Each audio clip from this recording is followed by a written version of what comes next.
Everyone, thank you for taking the time to join us on this Digital World Town Hall meeting. Today is August 11th, 2026. Yes, that's right. We're joined here by a online community from around the world where we will basically review prior developments this last week and then anything that's happening around the world. I know there's some crazy stuff, at least geopolitically and from a natural standpoint, or I should say earthquake standpoint, and just crazy stuff there. But any kind of general Q&A that may pop up, and we'll go from there. For those that want to join online, you can go to digitalworld.earth and you can actually add this to your calendar, and whatever kind of technology you're using, you can pop it in there. So again, digitalworld.earth, scroll to the bottom. I'm grateful for those that are usually with us. I just left Wally and John. We're actually picking up some new autos for the Clear Auto environment for some of the new Clear Taxi stuff that ties to the first deployment of Utah Taxi. We'll talk a little bit about that. As a reminder, this is a private membership association. Some of the things we may talk about may be forward-looking. And we also think it's really important to recognize where we are as physical beings connecting in a digital realm, whether you're listening on some type of a media platform or social platform or an online meeting. And we're grateful for those that actually recognize that, understand that, and participate in it in one way or another, because it's actually a part of life, whether we want it to be or not. It's going to be something that will move forward. The advancements, the laws, the technology will move forward, and whether we actually get in front of it or become a byproduct of it and just swept into kind of the minutia of it, the current trajectory that it's running on, people will be centralized, and it will link in the physical beings that we are and the physical world that we have into a decentralized type environment. So, yeah, I smell smoke, but we'll see if that changes. Actually, give me just a quick second.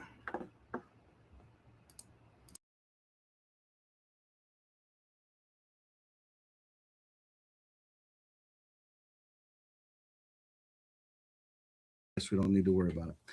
Okay, so it's important to recognize that this is a physical environment connected to a digital environment, and that we are all, oh boy, I think I figured it out. I know what I did. I turned on a heater. Anyways, yeah, the net is that we need to pause and actually recognize that this is a spiritual journey that we're all in physical bodies, and connecting up what I believe will actually connect that spiritual and physical. I think that a lot of the things that happen within the digital world are actually an emotional driver, and it ties to our psyches, to our minds, to our belief systems. So anyhow, we'd like to take a moment or have a prayer. If anyone would like to offer it, you're more than welcome to. Just say the word. If not, we'll move on. All right. Okay. Thank you, God, for letting us all meet here again this week and see all this anticipated amazing progress. And thank you for Michael and his team on it, and for everyone else working for the freedom of humanity. Thank you, and thank you for your son too. Amen. Amen. I love the simplicity of how you look at life. That is so beautiful, Sean. Thank you for your son. Love that. I'm going to remember that one. So for those that may need a reminder, we believe that there are secret combinations that are basically connecting behind the scenes, whether it's in the big tech environment, which is what we focus on directly combating, or media, or health, or insurance, or finance, or banking, or transportation, or oil, you name it. And then they basically work together to take over governments. I won't talk about Dominion voting systems and those types of things. Hopefully in the future they work themselves out. But the reality is there's a combination that's private and public. And then there's funding processes, and that's actually how financial systems are created and how controls and mechanisms are created. Look at the World Bank or the International Monetary Fund or the UN or any of those types of organizations. That's basically how they do it. They take these small countries that may be kind of crazy and out there and free. You can look at Libya and Iraq and many of these other ones, even smaller ones, Vanuatu, even I wouldn't say Fiji, they're pretty conservative, but there's a lot of different countries out there that literally they rely on these big institutions for money creation and issuance because they believe that that's actually how it works. And when you get people in power, humans that are then willing to say, well, if we can actually get something along the way, let's go ahead and do it. And that basically is what separates the 1% of the ecosystems with the secret combinations and the general populace in my perspective. And, if you're not familiar with what this is, I'd probably highly recommend just doing the due diligence, because as it grows, it basically puts the countries, the kingdoms, the states, etc., basically in control, where the individual and the family loses control. And so this is a system that decentralization basically enables the individual to regain their control and to be free from these centralized systems. Now, that doesn't mean that government doesn't have its place and it doesn't have value that it can add, because it absolutely does. But it needs to be accountable and transparent to the people. And I believe these systems do that, whether it's from voting to payments to identity to ownership. All of it solves with this decentralized model. Very, very valuable. The digital world is focused on a bunch of layers, starts with governance and identity and goes up to services. And there's a lot of details. We're going to talk a little bit about those. The goal is to find that nice balance between the combination of these different environments. For those of you that may have not used decentralized technology, where the individual owns their own keys, you basically get 12 words. And what we're going to talk about today is advancing around key restoration and key rotation, and how that ties to the individual, as well as a new service provider that just got launched this last week that will tie to that. Those keys basically have derived keys that tie from them. So we're encrypting on top of encryption, which is really just using math to then use math on top of math to basically prove that an individual are who they say they are, and that their assets or transactions or currencies or equities or commodities or cryptos or insurance or rewards or any of these types of things that they may hold are also there. And so how it traverses from generation to generation. We'll talk a little bit about that as well. So the net is, how does the digital world and physical worlds come together? And decentralization actually enables a lot of this. And so we'll talk about how identity and keys and payments basically enable that. 2026 goals is all around the individual owning the individual and converting things around travel, where you go, how you go, or where you stay, how you live. So what most of us are all paying some form of rent or lease or ownership or payments for where we lay our head every night, or how we move around on this earth, how you get from point A to point B, or what you put in your mouth. So what you eat, how you travel, and where you stay, those three things are really kind of ties that are tying to this Utah Life Initiative. So any of the life initiatives, but specifically around Utah Life. For those of you that have not seen it, there's actually a fourth version of the Digital World website that is going live or gone live. These are some of the new elements that will actually tie to it. Talks a lot about the Life Protocol and the Life Foundation, getting a little bit of feedback somewhere. But it really ties to how developers can develop within it. Can somebody check their mute settings, if you would? So SDKs, APIs, governance, any of those types of systems where developers can actually tie to it, maturing all of that around this protocol. And then including other ecosystems, whether they're regions, whether they're software stacks, whether they're partners, et cetera, in how they can actually come together for the people, for the governments, for other providers, and then for the developers. We've made a massive progress this last week for the developers, how you can actually literally, you don't even need to set up a development environment or an AI type environment, and you can log in and actually build tools and technologies all within, like what I'm going to show you next was built within a day, actually less than that, within a night. And not just from a standpoint of concept, business plan, spec, products, revenue model, technology, integration, development, and then how you stand that up, get the websites live, and actually have logins and systems for payment and identity that actually work. So the new site will basically be focused a lot around developers and how they can actually use these tools, how they can snap in. Let's say they have a concept around, let's say around how food is ordered or delivered. It can literally snap into these types of things with just a couple commands. It's super simple, super seamless, and I'll go through it before the end of this. These are actually the stacks. Most of you have seen pieces of these, so it goes from 12 to 1 today. And we've spent time on what these are. If you want to, we can. There's also some use cases around genealogical stuff, which is really the basis of the digital world. The Universal Genealogical Standard was actually started in 2016 and launched in 2018 as a standard internally. We've been building towards that ever since. So yeah, and it's not just for humans, but it's for animals and seeds and anything that has life built into it. Very, very important. This talks a little bit about some of those SDKs that I was mentioning across different platforms, whether it's web, whether it's mobile, or the combination of the two. Again, there's weekly meetings. You can join them. And that's basically the update for the digital world. This is actually Clear Identity. So a new site, a new system that will basically tie the individual and new future identity systems, particularly in particular regions.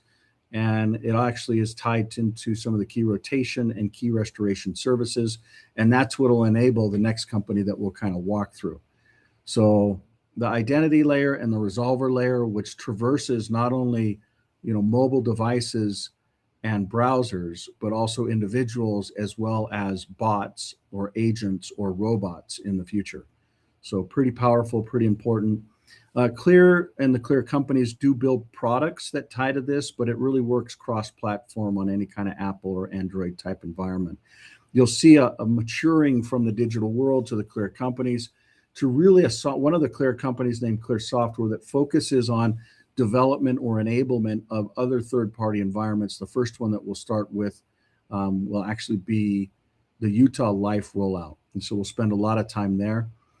This is actually a company that's gone live this last week, and it uses the Life-based app to basically manage estates for folks that may have assets that are ready to traverse from life, so being alive, into death. So what happens when you actually work your guts out? And let's say, like the American dream, you actually work hard and you pay off your home and then you die. What happens? Well, a lot of people don't plan for those things. A lot of us don't plan for death, but the reality is we're all going to take our last breath. This is basically a service by a third party that does the key restoration side of it, as well as ties estates and kind of financial planning all into one from a genealogical standpoint. Agreements.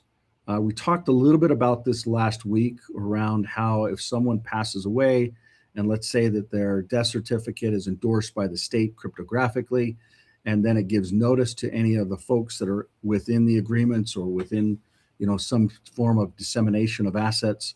Hey, these assets are going to be disseminated. Here's notification. It's going to take, 30 days, 60 days, 90, whatever the period is.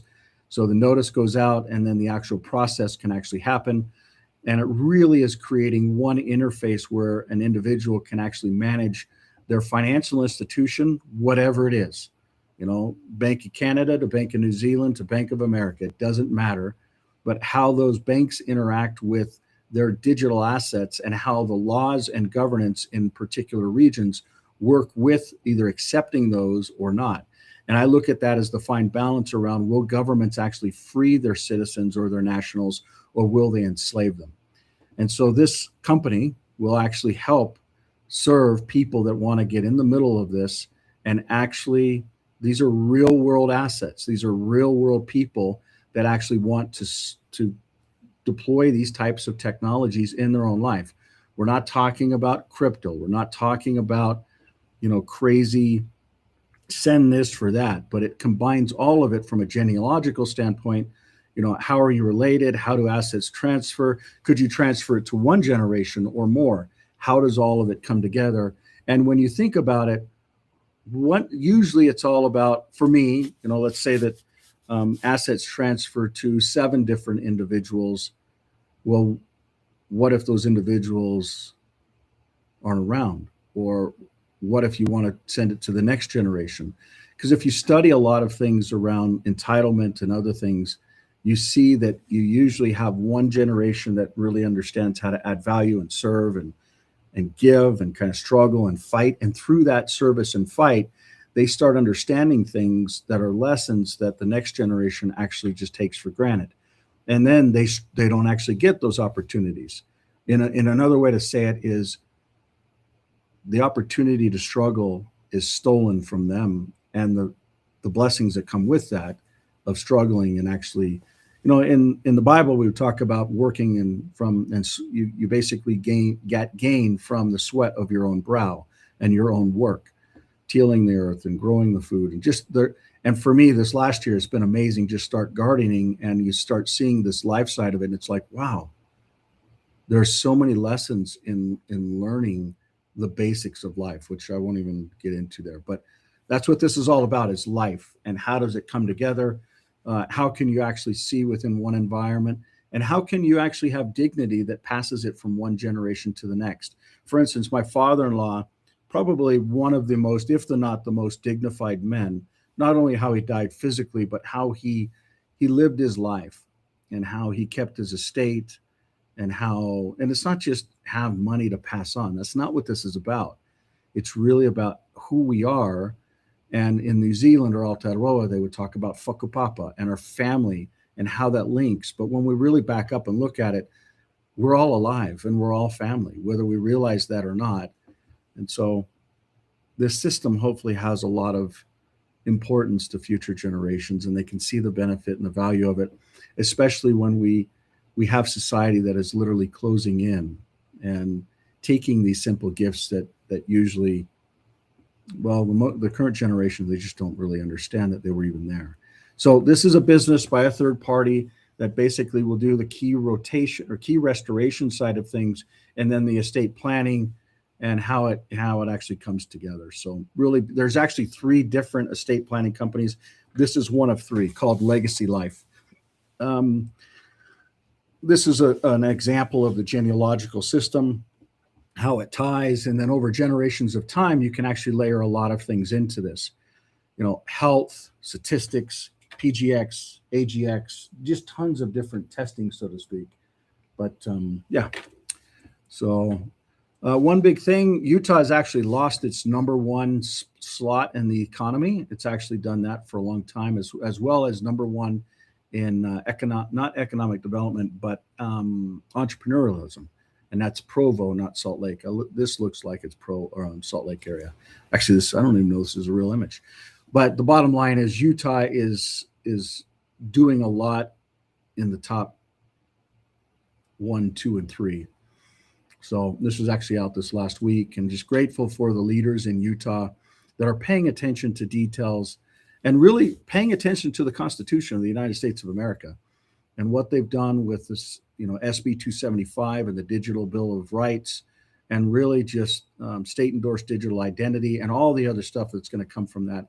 It's just super exciting. And I'm grateful to be here in Utah and to be focusing on this important work that so many are starting to care about and realize. And I really hope that in November, the 13 states grows to 20, but it becomes very real. It becomes very, we can start living it instead of talking about theories and elements. And Utah is an environment that can do that. So the next thing is, one of the environments, I believe, it was originally with Flying J, and a wonderful man and a wonderful family, and very accountable. And on one hand, they were in the right place at the right time, but on the other hand, they've done a very good job of paying attention to the details. And I believe that the Digital Worlds framework can actually deploy a whole nother level of value for humanity and actually gaining mass adoption through systems like this. So whether that ties to how we actually go in, I'm not going to spell out the details, but you'll start seeing it. And I'll show you some hints. So I believe that water is one of the most valuable things that we all have. And you can tie water to fuel. You can tie all of this to basically payments, transactions, identity, and rewards that actually then turn into fuels, this beautiful cycle. So we'll tell you a little bit more about that, but that'll tie from Maverick into Utah. And the goal is to get the state of Utah to realize the value of what they have in front of them with the system, and to really just enable them to be massively successful for the leadership that they're actually delivering to the world. So this next one ties to what a couple of the team members, I just left them, and they're actually picking up a couple cars just like this. And you'll notice this car, this is actually a model that is private. It doesn't tie to a lot of the video cameras inside the car, the microphones inside the car. For those of you that were not aware, Mr. Biden in 2000, I want to say, and I might be wrong, I want to say 2023, passed a law that said that inside of all vehicles after 2025 must actually have a camera inside, and in most cases a microphone. The next thing that they're actually tying to is it's not just inside and outside. Actually, that was about a kill switch, the original one. The new one by 2027 ties to the cameras and actually reading the faces. So with a lot of the things that we're standing up within the state of Utah, one of them is actually vehicles that are private. And we believe that the state of Utah has an opportunity to actually do some unique things around what we're seeing. We're not going to spell it out right now because there's a proposal that's currently in development. A lot of data, a lot of statistics, but basically how you can take it and actually issue private identity, private ability, not only for the individual or for a business, but for a vehicle. And so there's a lot that goes to that. We'll talk a little bit more about that as that matures. So that's basically a lot of the things that we've advanced over this last week. For those that are not aware, the Utah Life app, both on Apple and Android, have been updated. And there's communication systems and social systems that are all built into it. So click on community, click on communication, and you'll be able to see the details. So I'll go ahead and stop. We will drop down to the live audience. Any kind of questions, thoughts, comments, feedback, concerns, anything you want to go over, anything at all. Time is yours.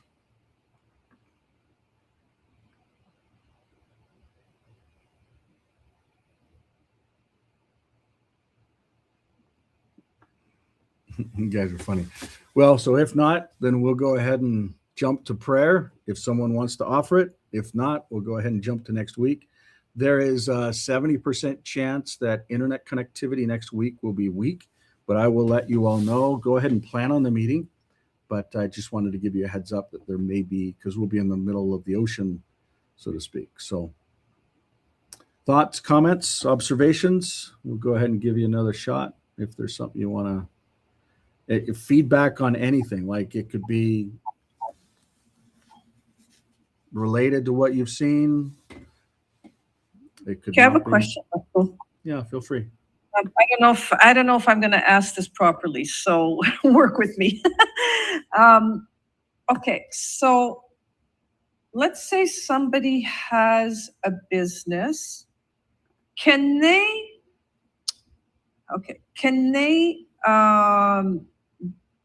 use your technology to become decentralized, but then obviously the decentralized payments are not, they're not up and they're not live yet.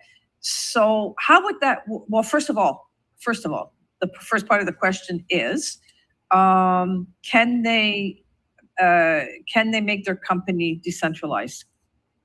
Yeah, you can build a private company that uses decentralized identifiers and derived keys. The recognition of it within different banks to be able to open up a bank account is where it comes into question. So if you can, and actually, believe it or not, you can actually create a digital private business today and get a federal employer identification number in the United States of America.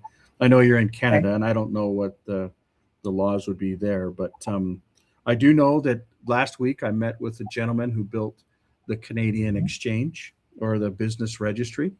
He also started it within New Zealand, and he built the first New Zealand business registry, which I believe was the first and most advanced in the whole world. And then he built a company called Foster something. Maybe the last name was Foster, but his name is Joel Foster, wonderful gentleman. But basically, you can actually get an employer identification number, but the question is, can you go and get a bank account? Because you actually have to have a listing within the state that the banks are told they have to actually have. And that's just another way for the centralized systems to basically triangulate and control the individuals. For sure. So do I see that changing in the future? Absolutely.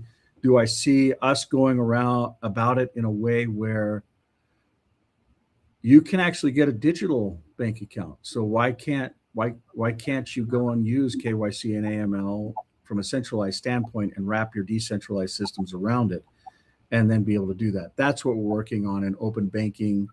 And as a matter of fact, we actually wrote a document today that talks about, for those of you that I know that we've got people from Australia and New Zealand and Canada and all over, but the point is in America, there is a technology that is called Zelle. And if people want to make a payment, it's kind of like Venmo, where it's a centralized, it's like digital money. It's not cryptographic money. It's like money that can be created, but it's not cryptographically shared. It's a database entry. And I believe that the fraud side of it is literally, it's a mess, to be honest with you. But does that make sense and answer your first question? Yeah, I think so. Yeah, I think I finally just got this. So in essence, you really until these businesses start being recognized, you can't really do it, because even if I wanted to, let's say there's a restaurant and the restaurant decides it wants to go decentralized, but in order to get a bank account, they wouldn't be able to. Okay, so I think I'm getting that. I think I understand what you're saying. Yeah, and that's one of the things that we're actually building out right now is, like I just told you, there's a proposal that includes basically private identity, private payments, private business, and private travel.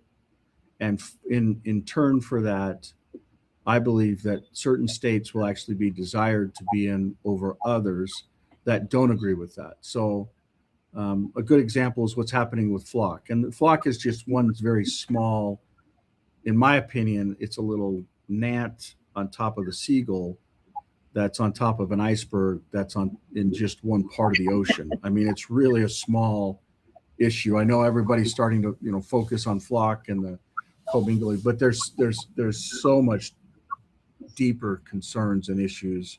Not that that's not, yeah. But that's actually a simple one to solve. There's some other ones that are much more deeper and triangulating than that. So I totally understand what you're saying. But is there not, like, I'm ignorant as far as I'm not educated in this area, but you couldn't create your own bank? So technically, when you create a digital identity that is decentralized, you basically are the bank. And yeah. What if you could actually get a real world bank account that ties to that through wrapping centralized KYC and AML around your decentralized identity? So absolutely, that's exactly where we're going, and using open banking platforms and really the future of systems, so to speak. So yeah, takes a lot of time and a lot of money to get some shifts. You'll start seeing things around these different services around where you travel, where you live, and what you actually eat as one of the ways to be able to say, well, convert from fiat systems into this digital system that is using cryptography and these payments and identity systems. And that's actually how you can automatically start doing it. You're already seeing it done. For instance, let's say that you had a Spotify account and you had a bank account and a credit card or a debit card or a Visa or MasterCard that was on file, and your Spotify tried to ping your account and said, hey, you don't have any funds in there. What do they do next? They try and go to Apple or to Google to say, oh, you have an Apple and Google wallet that has funds in it. We'll go ahead and tag to that. So it's the same type of thing. You're actually not paying with fiat. You already paid with fiat, but the transaction to Spotify was real time. But the difference between that environment is those are all secret transactions that are not public. They're not transparent. You can't build a reputation that you can own off of it. But with these types of systems that we're contemplating and building, you can actually do all of that. Everything is transparent. Everything is public. There is no funny business. But at the same time, an individual can say, you know what? I don't care if the world sees that there's a transaction, but I do not want the world to triangulate it to me unless I want to actually verify or validate that that was me. Right. So they get the best of all the worlds, if that makes sense. So in essence, if, let's say, business A, let's say a consumer wanted to go to this restaurant. The restaurant was had the decentralized technology, and I had my Life app. If I wanted to, if the restaurant agreed, then agreed to take my payment, then I could actually use something that's in my wallet to pay for stuff. Yeah, you know, it's really interesting. This last week, I read a statistic that a US dollar, $100 bill, you know how much it costs to make? $100 bill. It's pennies. I think it's pennies. Yeah. I think it's 8 cents or something. That's something that I had heard, an amount that I had heard, 8 cents. So this is the newest one. It has a ton of security stuff on it, right? Okay, right. This costs 14 cents to make. Yeah. Yeah. So think about that. What's the Yeah. difference between, you know, something like this versus this? All it is the energy that it took to gather it, find it, the scarcity, to actually get it into this form. And some of them, like, you know, gold eagles, silver eagles, they're recognized as legal tenders, so they don't have capital gains, as well as tariffs that are involved. But in the end, it's a belief system around what is the value of this being accepted. So your question is spot on. If a willing buyer is willing to say, I'll use this medium, and a willing seller is willing to say, I'll accept that medium in the form of payment, then you basically have accomplished exactly what you're talking about. And that is commerce right there. That is commerce. And if commerce can actually be by the people, for the people, based upon real world assets that have real-time liquidity, and that's the goal within the digital world, is to have a treasury environment where the people are the banks, the people are the accounts, the people have the assets, and they can actually transfer as they wish in real time. There are no market makers. There are no liquidity pools. There is no fake money business behind the scenes. It's literally someone in this environment wants to sell this asset for this price in this conditions. You know, you can talk. I just love that thing about being my own bank. I love that. That's music to my ears. That's where it should be. And then you can control how it can actually get disseminated. Like this new company that we just talked about, how does it actually get transferred from one generation to the next when someone takes their last breath? All of that stuff can basically be built in and simplified. So good Wow, questions. that's amazing. Really good questions. I know we're still just starting out with it, but there's a long ways to go. But there's actually a lot of development around estate planning and how it transfers from one to the other, how states can get involved, how state endorsed environments get involved. There's tons of details. So, but Danielle, thank you. Raymond, Herman, welcome. Hey, can you hear me? Yeah, we got you. It's Ramon, by the way. Ramon. Sorry, bud. Welcome. I'm glad I finally made it here to one of your live sessions here. I have so many, because I'm from when you first started, or not first started, I can't even say that, when you first introduced the Clear phones. It was like around 2020, somewhere around there.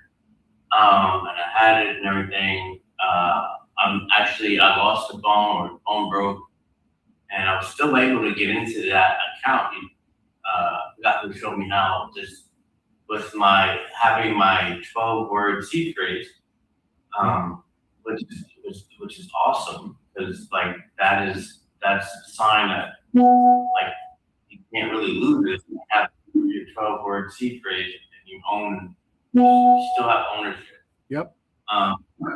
But when I came back to get it, like there was things on there, and it was like, you know, the whole marketplace and things and exchanges, DUSD, and I didn't understand any of it. And I think I showed you like some money I had in there. I didn't know what to do with it. Is this a good time to discuss that, or like how would I move? Yeah. Like, I don't know. You take that world and put it into this world, and No, it's actually all the same. By the way, it's nice to have you here, and welcome. And it's nice to see folks that have been with it for 6+ years. So thank you. So basically those 12 words, you just restore to the same wallet that you had those on, and your assets should be there. And it's the same. It's basically all the same. So it's been consistent from day one, so to speak. It's not how I actually had a Visa card. I don't have that anymore. I see it on the dashboard, but I can't like click it. Yeah. This week is actually a bad week to pop in, because usually we've got 2 or 3 other helpers, but those guys are actually buying cars right now. So usually I would just say, hey, ping this guy, and they'll walk you through it. But that's really what you do, is you don't have to have a Clear phone. You can use Google, or you can use Samsung, or you can use Apple, or you can use Clear. But the Life apps, just grab the most up-to-date one, make sure that your keys are the right ones, and you're good to go. You want to match up the wallet. So if you're on a device where you have multiple wallets for one ID, or one set of keys, you just want to match that up. Otherwise, it's going to be there. And then it's a matter of, there's actually some new Visas and MasterCards that are being distributed. We've had the ones that you're talking about is probably a ClearPay Visa, and that's been out for about 6 or 7 years. And they're great. They work well. You can get a virtual version of it or a physical version of it. So you just got to match those things up. You gotta make sure that you have your keys. That's the key. And to go up what Danielle was talking about, do we have anything in regards to, like, if I'm speaking to a merchant, like because I'm witnessing Robinhood and like what they're doing. Like, they already had a centralized platform and all these customers, and all they're doing is going DeFi or decentralized, and then bringing that network with them, and then now they're still in that. Like, it's almost like companies are taking their clients with them into DeFi as we're building one. But like, how do we get, like, what makes us stand out now to where people can like really support us in the way they support something like Robinhood, which I first looked at as something centralized. Like, nah, you don't want to do Robinhood because you don't have your 12-word key. They own your stuff. But now they're going deep. They're decentralizing, and then they're bringing all these millions of people over. How do we compete with that? They're going about it from a way of centralizing decentralization. So it's like what the Lightning Network did with Bitcoin, where you take someone that is basically a known individual from the central system and linking them to a decentralized identifier. They're all centralized. The goal is to do the opposite. You take a decentralized identity that is private and you wrap that around a centralized system. So it's the opposite. You don't want to, and if you really understand specifically Robinhood, what they've done is they've taken KYC, AML, and the banking ecosystem, tied it to exchange systems, and then tied it to, I would say, cryptography-based keys, but they're still centralized. They're not decentralized, truly, in my opinion. But I love some of the team members. We actually want to try and figure out how to build with them and work with them. But the reality is a lot of these organizations are centralizing decentralization instead of the opposite, which is what we do. Does that make sense? It does, but I'm still trying to figure out how we can go around it. Or you're saying join them and like you. No, you it's answered, not a, go ahead. But like you kind of answered, but you said that like you kind of we gotta like work with them. Or is there No, a way? you want to use a legal framework that acknowledges decentralized identity and payments. And if they do that, then you can wrap the centralized framework. Let's say it's a bank account that you actually log into, but with a decentralized identifier. So you take your decentralized identity, no more usernames, no more passwords. You use cryptography to log into things, proving who you are, 5-factor authentication instead of 2 factors that someone else's own. You own all 5 factors. And then from there, you basically log into the centralized systems, whether it's Robinhood, whether it's Bank of America, whether it's an insurance company, a health company, a social company. And so that's really the key is you actually, you don't centralize decentralization, which is what majority of these environments do. Coinbase, Robinhood, all of them. They literally, and in some cases it's even worse. You know, you've got these exchanges that actually own the keys. And, you know, in some cases they'll say, well, we'll give you these keys and transfer it over. But you must own your own keys. And that's the problem that people have been dealing with is like society doesn't want to go through and be responsible and accountable to actually hold the keys. And so they're willing to say, I'll use an exchange where I basically verify my identity and then they hold the keys. And really, if they're holding the keys, they're holding the assets and they hold the controls. And so it's a part of the centralized system. So the goal is the opposite. You work within a legal jurisdiction and a governance structure that enables the individual to literally own their own identity from a decentralized standpoint, and then tie over to the centralized systems. I don't know how I could say it the same way, another time. I mean, does that make sense? Yes, I just had one question because say like Coinbase, yeah, they don't give you the key, but they have like Coinbase One or Robinhood has they have a wallet that they give you the 12-word keys to. Are you saying that's still centralized? If you use What I'm saying is it starts out with a username and password that you log into their system, right? yes, and then they give you. But right there, you're done. When you log into their system and then they give you public or private keys, you're still in a centralized system. You must do it the opposite way. You log into a decentralized system and then log into your centralized system. Does that make sense in your head? Like, And that's where we stand apart. you got it. That's exactly the difference. And not only from a technology standpoint, but from a governance standpoint. So the laws support it. Thank you. Yeah, you answered my Mhm. Any other thoughts or comments or questions or feedback or criticism or anything? Anybody want to give a word of prayer or the prior?